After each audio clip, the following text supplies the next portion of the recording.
Just 60-odd years ago, the U.S. government used to legally discriminate against African Americans. Following the emancipation of slaves at the end of the American Civil War, the United States struggled with treating African heritage as equal to those of European ancestry.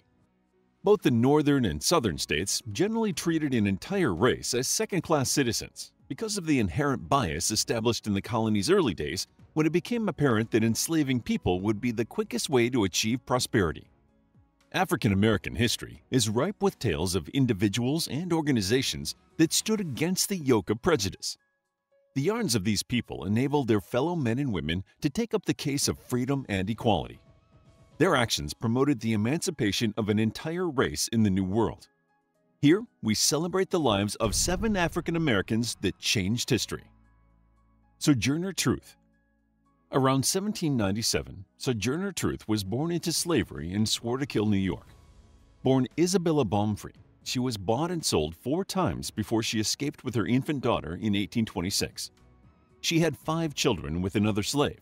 One of them, her 5-year-old son Peter, was illegally sold into slavery in Alabama.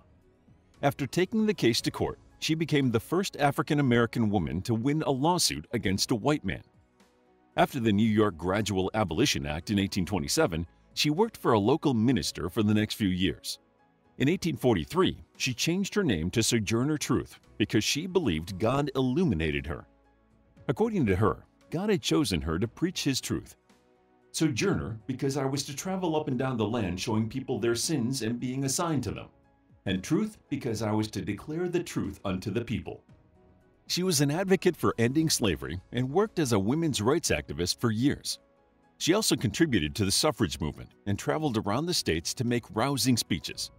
In 1851, she gave her "Ain't I a Woman" speech. Sojourner Truth helped others to escape slavery. However, she was more than just a helping hand. Sojourner Truth symbolized defiance and eloquence. Frederick Douglass.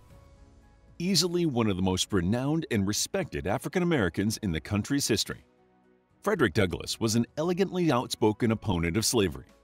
Though he was an equally impressive writer, he is best known for his stance and speeches, which put into words what many abolitionists felt about slavery. Born in 1818, he was a slave until he turned 20 and escaped from his enslaver. He took his name from the famous work by Sir Walter Scott, The Lady of the Lake. His love of literature turned into a desire to write.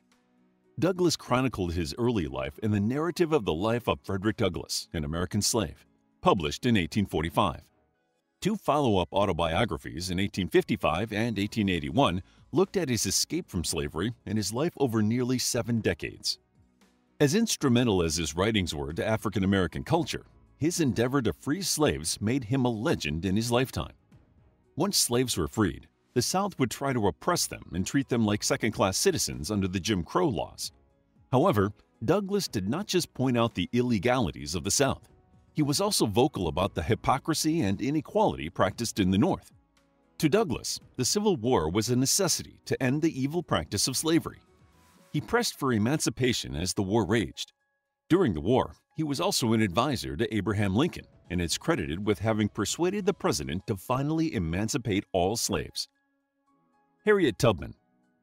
Contrary to its title's connotation, the Underground Railroad was not a railroad per se, but a series of safe houses and secret hideouts that facilitated the escape of enslaved people.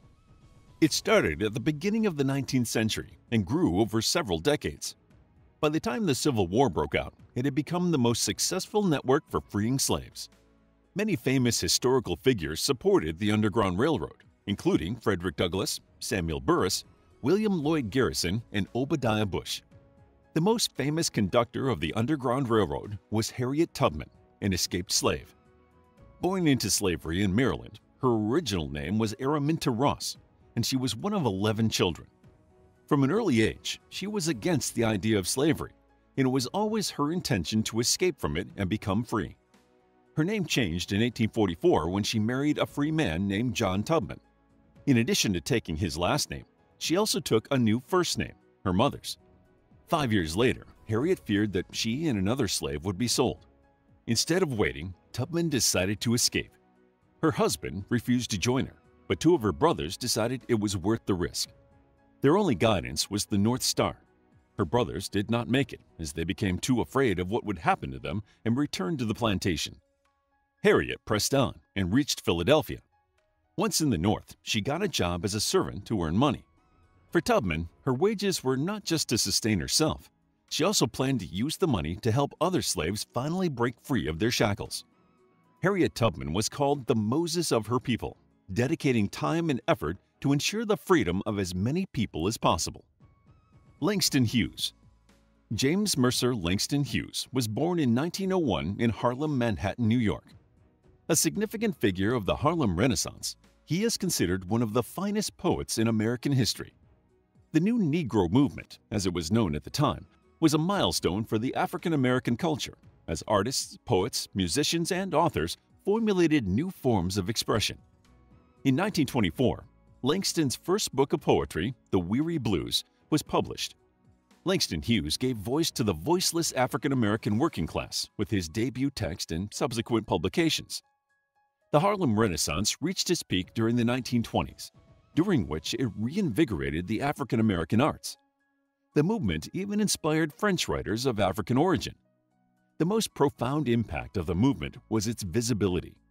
By rendering the lower-class African American experience in literature, music, fashion, and arts, the artists brought light to the neglected corners of America.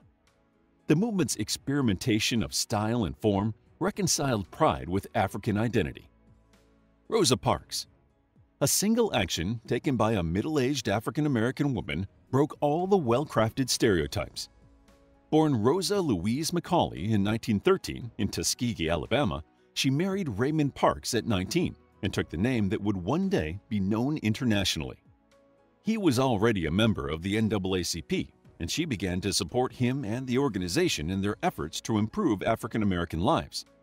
Despite her involvement, she had an impeccable record and a very professional demeanor. On December 1, 1955, Parks boarded a bus in Montgomery, Alabama. After paying for the ride, she moved toward the back of the bus, sitting in front of the section marked for African Americans. The white section filled up quickly as the bus moved through the city. The bus driver demanded that Rosa Parks and 3 other African American passengers move when there were no seats for a couple of white men. The 3 other African American passengers rose and moved further back on the bus. When one of the African American men rose to leave his seat, Parks sat down in his seat next to the window, still in the section reserved for whites. When she refused to move to accommodate the driver's new designation, he called the police, who arrested the mild-mannered Rosa Parks. 3 days after Parks's arrest, the Montgomery bus boycott was announced. The boycotters were ready to insist on having African American bus drivers and changing bus seating assignments. One of the organizers of this boycott was Reverend Martin Luther King Jr. The boycott proved to shine a light on his fight for civil rights. Martin Luther King Jr. A larger-than-life figure, Reverend Martin Luther King Jr. had humble beginnings. Born in 1929 in Atlanta, Georgia, he was the child of a minister. After Rosa Parks gave the NAACP the case they needed to start pressing for reform, King stepped to the forefront and began coordinating the bus boycott.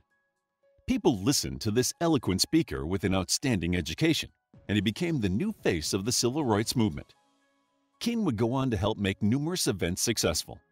From the demonstration in Washington, D.C., to the march from Selma to Montgomery, King was a significant player in the movement.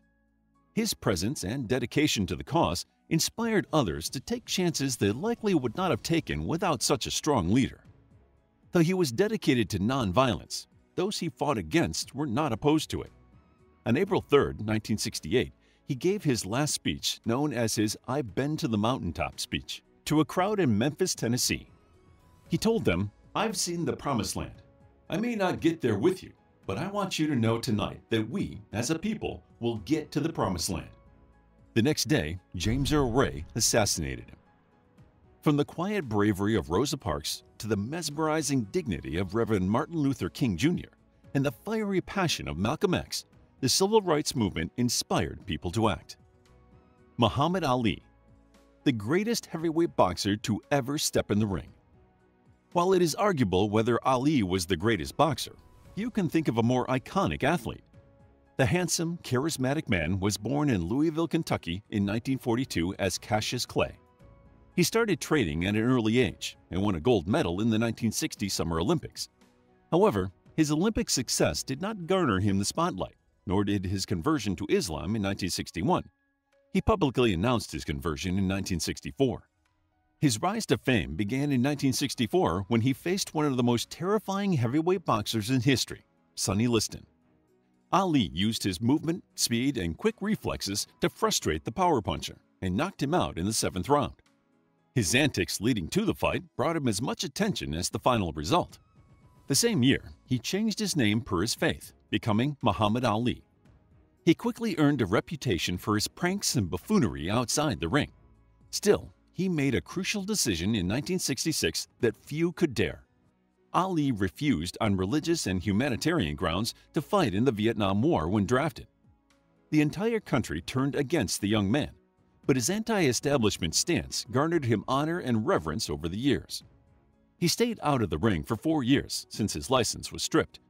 As opposition to the Vietnam War grew steadily, his choice to sacrifice his career for a bigger purpose instilled resilience and vigor in the masses. After giving a voice to the anti-war movement, he went on to support and embody the civil rights movement. Ali returned to the ring for his trilogies against Joe Frazier and Ken Norton. From The Fight of the Century to The Thrilla in Manila, the Ali-Frazier trilogy is widely considered the most remarkable trilogy in boxing history. And who could forget the rumble in the jungle when Ali met the hardest puncher in the heavyweight division, George Foreman, in Kinshasa, Zaire, in front of 60,000 people? He opted for the infamous rope-a-dope strategy to get past the behemoth. One of the finest boxers in history, Ali is remembered for his philanthropy and political contributions as much as his professional career. His advocacy for racial justice and stature as a civil rights icon have immortalized his legacy forever. How would you like to get a deeper understanding of history, impress your friends, and predict the future more accurately based on past events? If this sounds like something you might be into, then check out the brand new Captivating History Book Club by clicking the first link in the description. To learn more about African American history, check out our book, African American History, a captivating guide to the people and events that shaped the history of the United States. It's available as an ebook, paperback, and audiobook. If you enjoyed the video, please hit the like button and subscribe for more videos like this.